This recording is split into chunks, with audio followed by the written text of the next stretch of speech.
Good morning, welcome to Terra at Home. We're here with Colleen. Always a pleasure working with you, Colleen. And we have just absolute beauty around us right now, kind of doing the fashion gardening thing mixed together. So yeah, a little bit. Are we frolicking through the flowers in our lovely outfits, or what's going on? A little bit. Well, sometimes one of the common questions that comes to us when customers come in is, how do I know how to plant my garden? What kind of style? So one of the first clues is look in your closet. It's funny because interior designers do the same thing, right? They really look at what colors you wear and the style that you wear. Exactly. And so you're kind of shaping your garden around that even as well. Exactly. So when you take something on your side here, this is kind of like that bohemian chic look. So very free-spirited, very calm and serene. And then you can also play that, if that's kind of your personality, then you can also add that into your garden style as well. So we're not even necessarily just talking color. We are talking color and style, and it just, so you're saying this flowy kind of appearance, then the soft hats, and again, we have all of these items here, so you can actually buy your fashions and your flowers. Exactly, you can do the whole look. You could wear this while you're planting. Probably not a good idea. You could. But you look really pretty. But this, I mean, I love the different tones. So also looking at some of just the colors that you love that make you feel good. Why wouldn't you want your garden to be the same as that? Exactly. So like in your closet, if you have something like the bohemian chic kind of look, in the garden translation, it'd be more like kind of the English garden. So lots of flowers, lots of flow, lots of curvy lines, lots of texture, lots of colors, lots of things that you can also bring inside. So cut flowers, like bringing that outdoors in.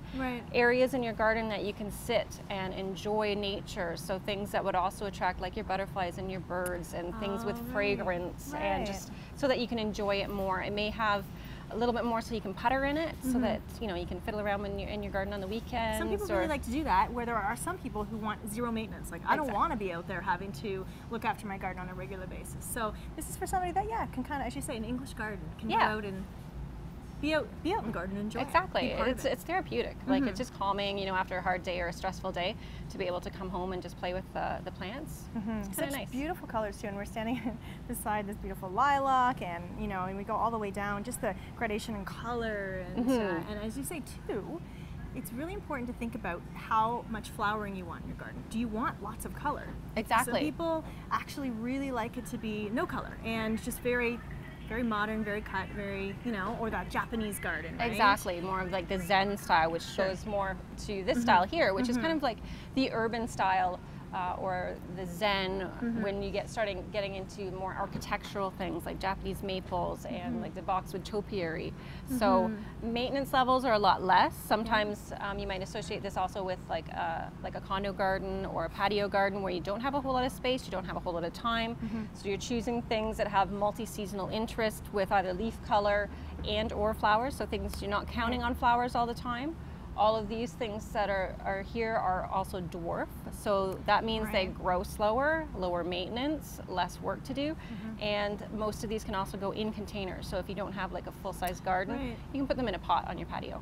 That's great, and we've seen so much in terms of all the different dwarf plants that are out there now because of the need for lack of space. So having smaller spaces and patios, and still being able to have that one little shrub that you liked, but may have been 4 feet tall, 4 feet wide before. Now it's getting in a little bit more of a condensed place, and that gives you lots of options. So here, you have a little bit of color, but you can also just go. Some people love the clean whites and the greens. Exactly, and it's very calming. Again, with more of like the urban style, a lot lower maintenance, a lot cleaner. So cleaner lines, cleaner flow, so not as flowing as you see on this side here. This is very almost whimsical and flowy. Exactly. So this is more structured. The plants are a little bit more structured. So the Japanese maple has an architectural form to it. Even in the winter, it's got the branching that's interesting. With the boxwood, it's got definite form and shape to it. And again, evergreen as well, so you do get that year-round look to it.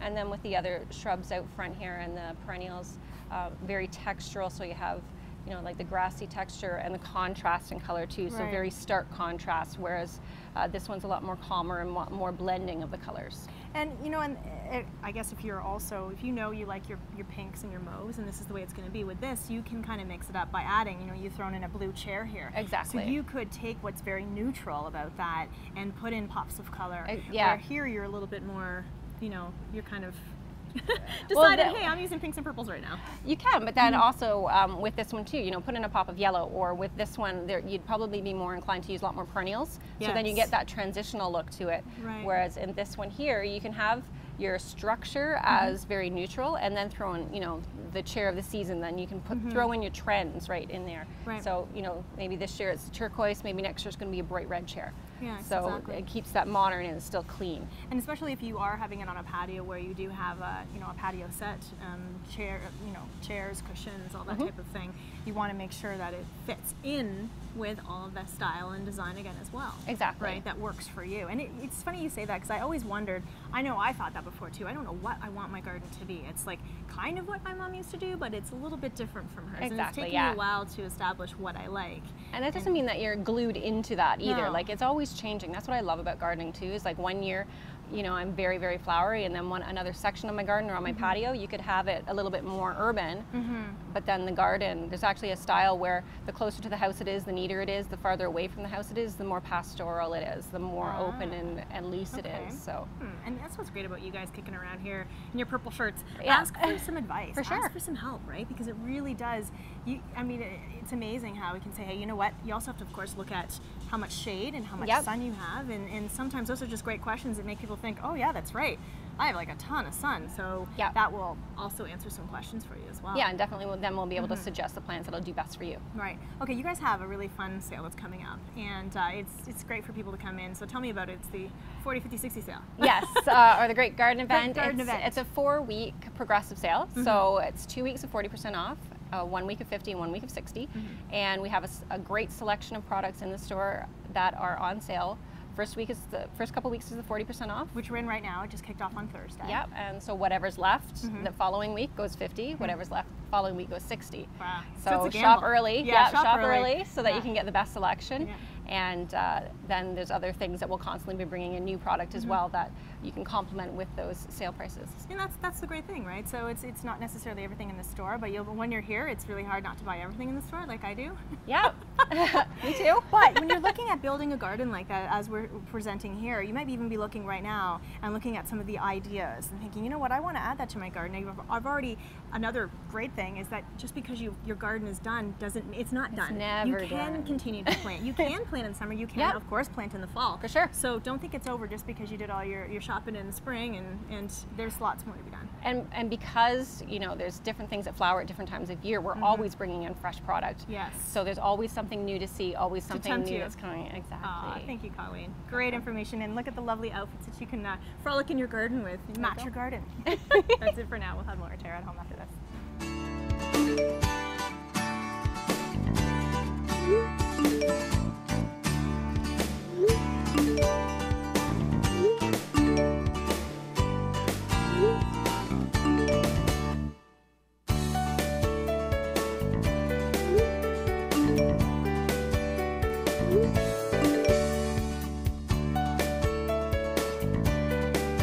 Live color fully at Terra, where color lives.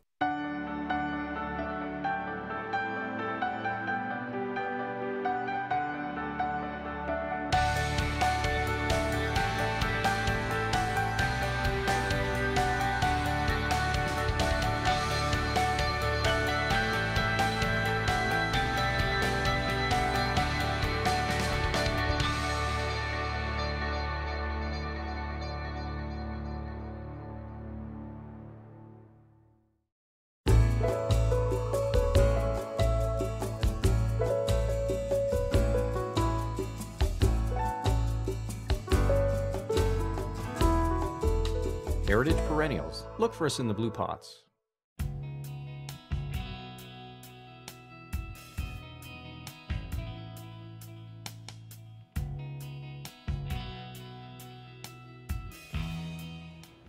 Good morning. Welcome back to Terra at Home. We're at Climbers Rock in Burlington, and I'm here with Tyler, and we're back hanging out, and this place is phenomenal. So Yeah. For people who haven't been here and maybe this looks a little bit intimidating, but tell us about Climbers Rock. It's an indoor climbing gym. Yeah, that's exactly what it is. It's take the rocks from outside, bring it inside.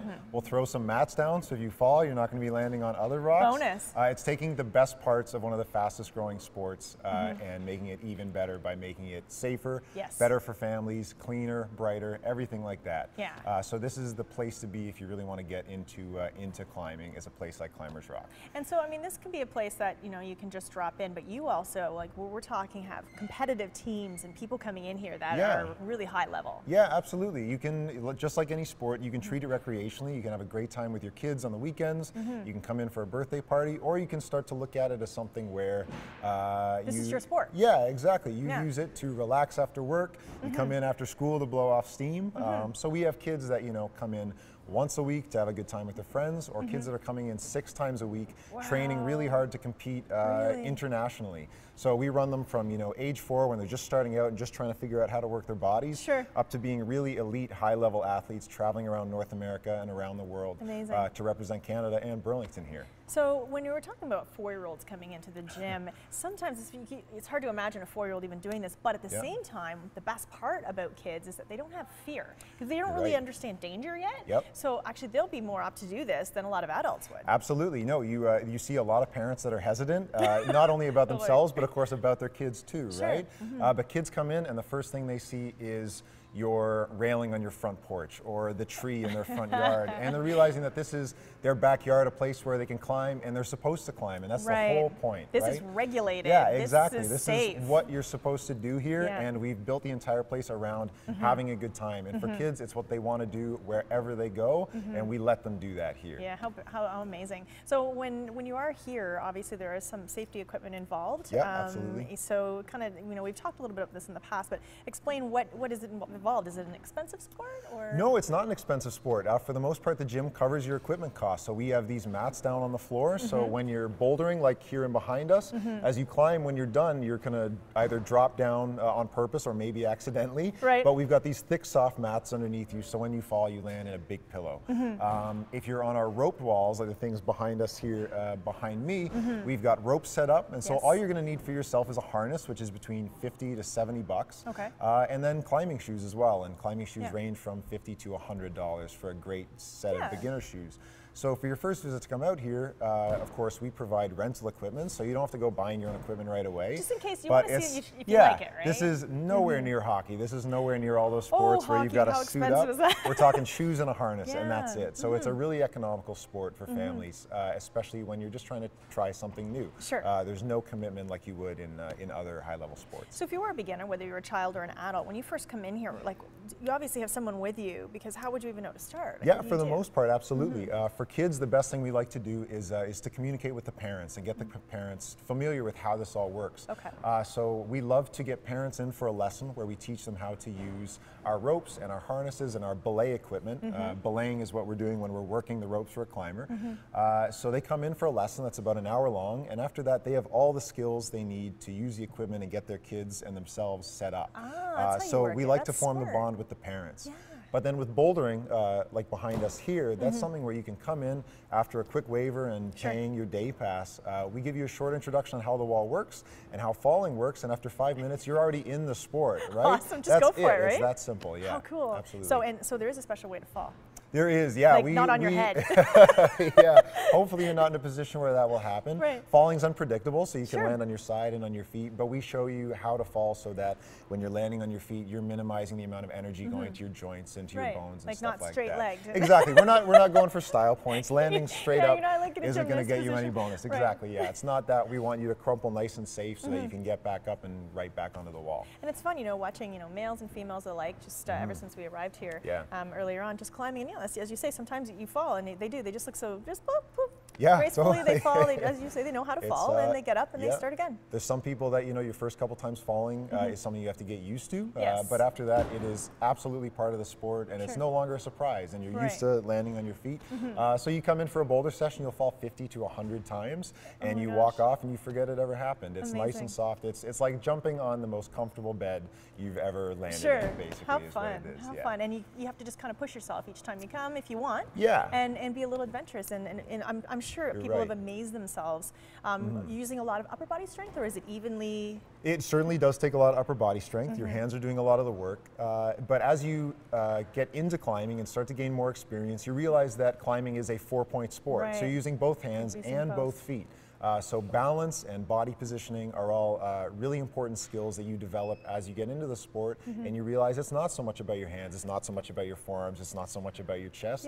It's about how you use what you have already. So regardless of your body type or your athletic background, climbing is something you can absolutely do on your first visit for anybody. Cool. I've had people in here age 86, I've had people in here, like we said, age 2 and age 3 coming in with their parents. I guarantee you can get from the bottom to the top. How cool. So that brings us to these summer camps that you have for kids. So let's talk a little bit about their half-day camps that run throughout the summer on a week at a time.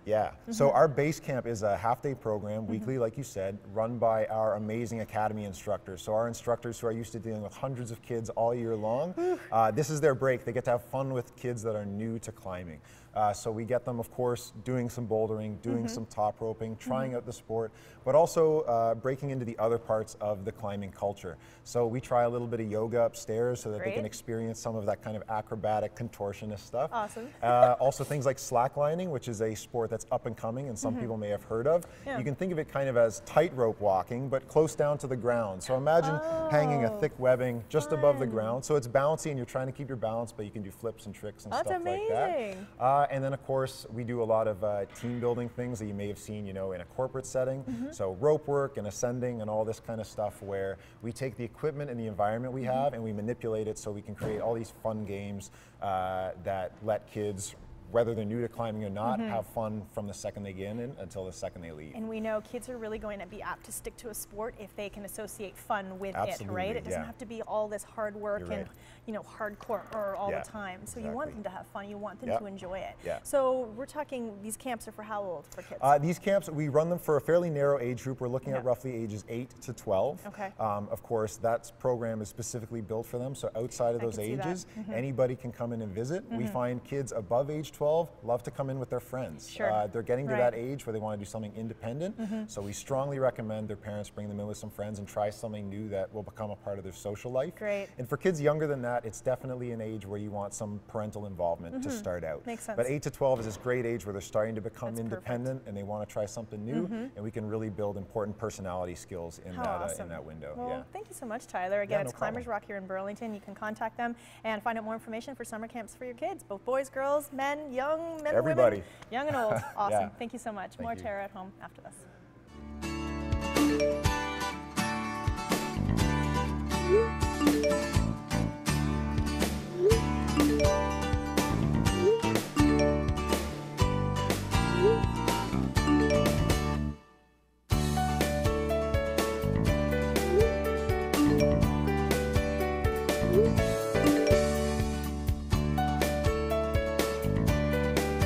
Live color fully at TERRA, where color lives. You've sat under them and built forts in them. You've swung from them and fell out of them. You've even fallen in love under them. Trees have always held a special place in our hearts and memories. A natural beauty, trees will grow with you and your family and bring color and nature into your world. For your assurance of quality, look for trees and shrubs with the Medallion plant tag. Medallion plants, locally grown, the pride of Niagara.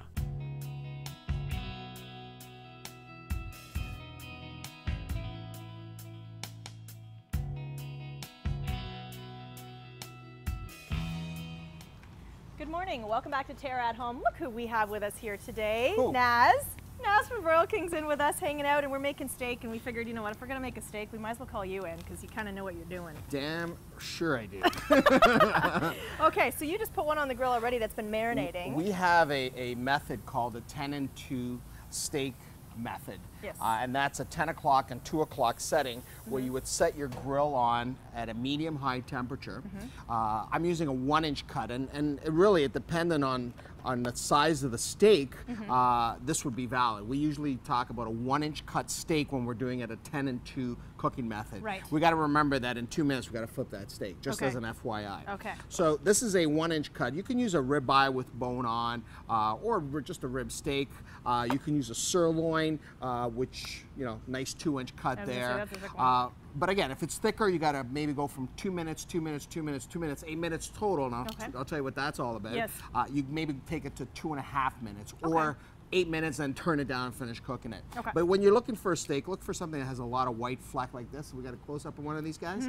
This white fleck right here, that's flavor, that's fat, that's good fat. The outside fat you don't want too much of, because that just causes flare up. That melts and keeps the meat nice and moist. Okay. And then there's, that's the one flavor, layer of flavor, that's the protein. And then you can either go with a steak spice, something simple like mustard seeds, salt. You can make your own. We have tons of them on the 10and2steak.com website. But you could use that as a layer of flavor, or you could use a marinade. You can get the pre-made marinades, which this is a perfect steak marinade. This has balsamic in it, has Dijon, it has garlic, olive oil. It's things that you would have inside your pantry regardless. Right. Worcestershire, some salt, no salt, using soya for salt, and black pepper. And I let that steak marinate. I'm gonna turn this one over. Okay. Another important tip is make sure you have multiple tongs, clam-shaped tongs, because you don't want to touch raw with cooked. Right. So you always have an extra tong, okay? Yep. So we've taken it now from the 10 o'clock position. Actually, it's not ready to be turned yet. We're just going to leave that. Okay. But from 10 o'clock, you flip it over, keep it at a 10 o'clock position for another 2 minutes. Okay. At the 4-minute mark, we're going to take it from a 10 o'clock position and quarter turn it to 2, and then flip it down.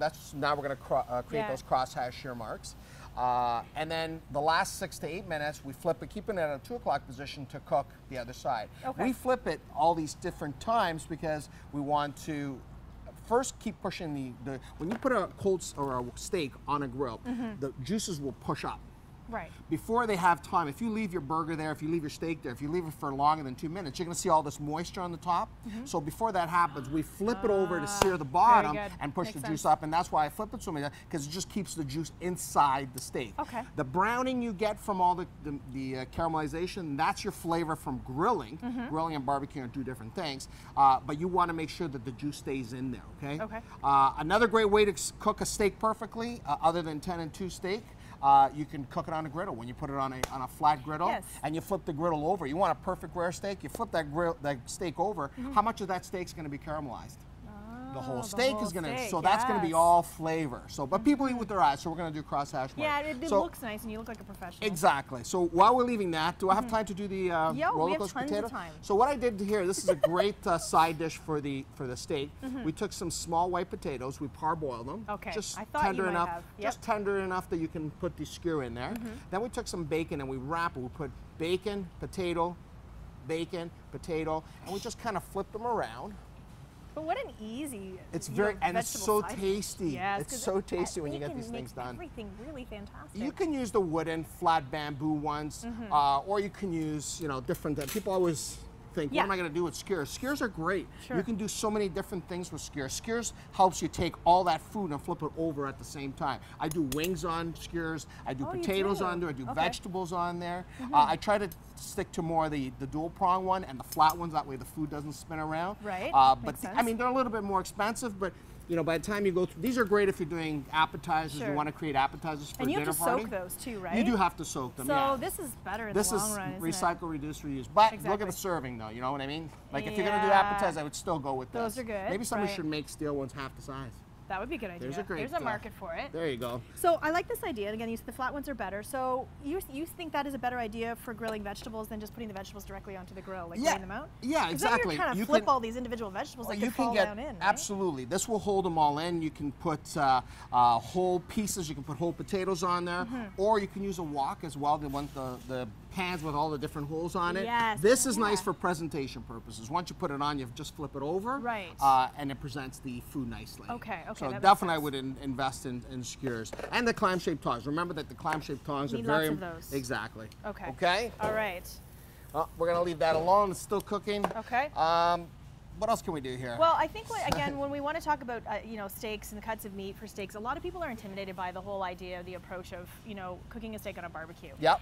So we hear the lessons, and then somehow they overcook it. Again, let's talk a little bit about how we know when it's time.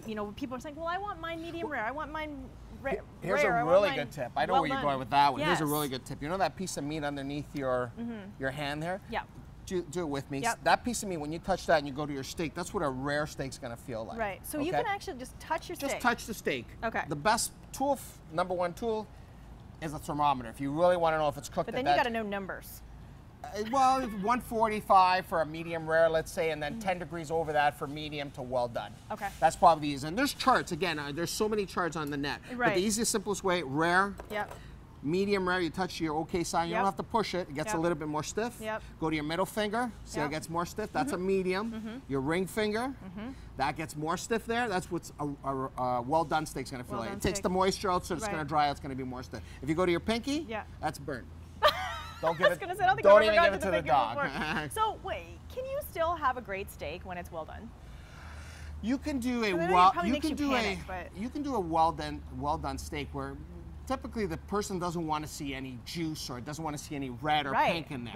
That's my But you can still cook a steak where it doesn't have any red and have some juice in there. Once you take all the juice out, a lot of the flavor's gone. It's basically leather. Pretty much, Yes. yeah. So I would definitely, if you're going to do a well done steak, I wouldn't go a 1-inch cut. I'd maybe go a 1/2 inch cut or 3/4 inch max. Okay. And then cook that, and that'll be plenty. That way it's the same time. Okay. All right. You know what we're gonna do? We'll take plate a it quick when we break. come back? Yeah, we'll come back and we'll show it all off and make it look good.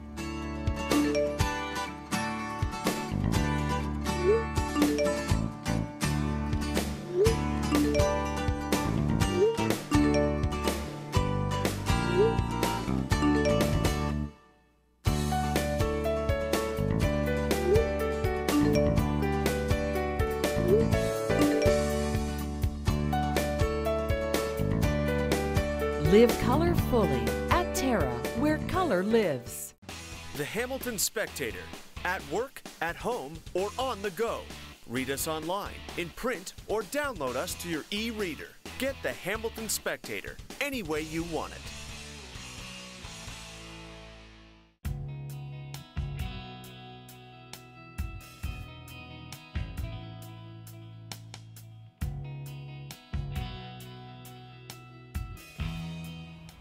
Good morning. Welcome back to TERRA at Home. We're back with Naz from Broil King, and you have this lovely steak that you did the 10 and 2 magic to. Yes, this is nicely done. Let's you touch that and you tell me where you think it is on that little tip I gave you. Oh. What do you think? Where do you think that's at? Medium rare. Medium rare? Medium. You're just guessing. I don't know. Because I just know you generally like to do your things medium rare. So, and I usually like mine medium rare. It's medium. It's medium rare to more medium, just a touch more medium. Right then. Correct. But yes, that 1-inch cut. Again, 8 minutes total. You do 2 minutes at 10 o'clock, 2 minutes. Flip it over. Then again another 2 minutes at 10 o'clock. You quarter turn it at the 4-minute mark to 6 minutes at the 2 o'clock position, and then the last 2 minutes again, leaving it at the 2 o'clock position. You take it out and you let it sit. You let it rest. You never cut into steak to see if it's ready, because if you cut into the steak right now, the juices are just going to flow right out. So you let it sit for about another 3 to 5 minutes, and then you cut into it. And that way, right now, the juices are in the middle. You let them redistribute within the 3-5 minutes. That way, every cut will have a nice, juicy piece of steak. Okay. Awesome. Our roller coaster potatoes. Look at that. Nicely done. The bacon's nicely crisped up. All the flavor from the bacon's gone onto the potatoes. And you seasoned those with just a little bit of like a steak spice, right? Yeah, absolutely. I took the potatoes, a little bit of olive oil, parboiled them, a little bit of olive oil, season it with your favorite spice, then roller coast them back and forth with the bacon, and then let them cook for about 15 minutes. And they weren't directly on the grill. You had them up above. Right? I had them on an indirect cooking. Great, Indirect, great tips. Good, very good. I had them in an indirect, medium temp. I used the temperature from the steak on this side. Yes. I had the one burner off. That way, as the bacon drips, it doesn't cause a flare up, but it still crisped everything up nicely. Okay, so and just then a little before bit we go, you had a little bit of rapini. Because you need to have some greens. Exactly. Let's make it look nice and some pretty. Side. You got some olives. You want to try this? You want to try the steak? You know what? We don't have time, unfortunately. No? I'll just eat it after we're done. Okay. So let's just wrap this up, and I'm going to eat the whole entire thing. I'm just kidding. Thanks for having me. Which camera are we at? This one here? Yeah, there you go. I'm coming. Oh, no! I'm coming. That's it for TERRA at Home. Have yourself a good weekend. There you go.